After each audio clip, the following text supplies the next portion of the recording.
রাজ্যের বর্তমান জ্বলন্ত ইস্যুগুলিকে সামনে রেখে আজ দেখা গেল all India lawyers association for justice Tripura ইউনিটের পক্ষ থেকে বেশ কয়েকটি দাবি দাওয়াকে সামনে রেখে হেডকোয়ার্টারে ডেপুটেশন প্রদান করা হয়। একাধিক দাবি দাওয়ার মধ্যে রয়েছে দ্রুত তদন্ত এবং নিষ্পত্তি, আইনের শাসন কায়েম করা, এছাড়া নারীদের হিংসা দমন করা, হিংসা থেকে শুরু করে নারী নির্যাতনের ঘটনায় অভিযুক্তদের বিরুদ্ধে দ্রুত পদক্ষেপ গ্রহণ করা, সবটা বিষয় নিয়েই কিন্তু আজ দেখা গেল তারা ডেপুটেশনে সামিল হয়েছেন। ডেপুটেশনের পর কি বলছেন প্রতিনিধি দল, শোনাবো।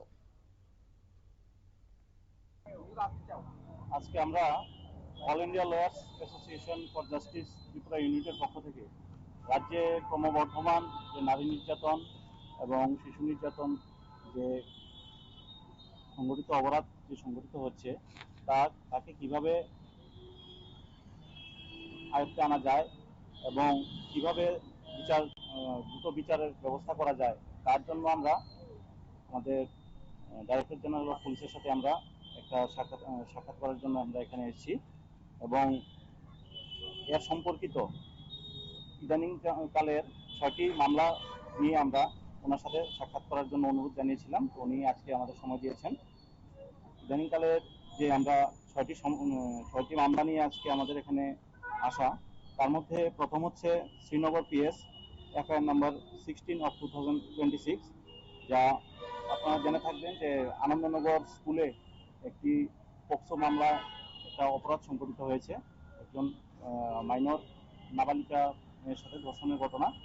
সেই মামলাটায় যেন অপরাধী দ্রুত শাস্তি হয় এবং তদন্ত সঠিকভাবে দ্রুত সম্পন্ন করা হয় এবং চার্জশিট দ্রুত জমা দেওয়া হয়, সেই বিষয়ে আমরা ওনার সাথে আজকে কথা বলবো এবং অনুরোধ জানাবো। দ্বিতীয় মামলা যেটি রয়েছে, আপনারা শুনে থাকবেন যে শান্তিনিকেতন মেডিকেল কলেজে যে মনীষা দাস যে একটা আপনারা শুনলেন শান্তিনিকেতন মেডিকেল কলেজের মনীষা দাস হত্যাকাণ্ড বা হত্যার যে অভিযোগ উঠে এসেছিল, এই বিষয়টা নারীদের উপর ক্রমবর্ধমান নির্যাতনের ঘটনা কমানো সহ দ্রুত পদক্ষেপ গ্রহণ করা, তদন্ত খুব দ্রুত যেন এগিয়ে যায়, সেই বিষয়টাকে সামনে রেখে কিন্তু আজ এই ডেপুটেশনে তারা সামিল হয়েছেন। All India lawyers association for justice Tripura ইউনিটের উদ্যোগে এই ডেপুটেশনটি প্রদান করা হয় রাজ্য পুলিশের মহানির্দেশকের নিকট। নিয়ে নিচ্ছি ছোট্ট একটি বিজ্ঞাপন বিরতি, সঙ্গে থাকুন।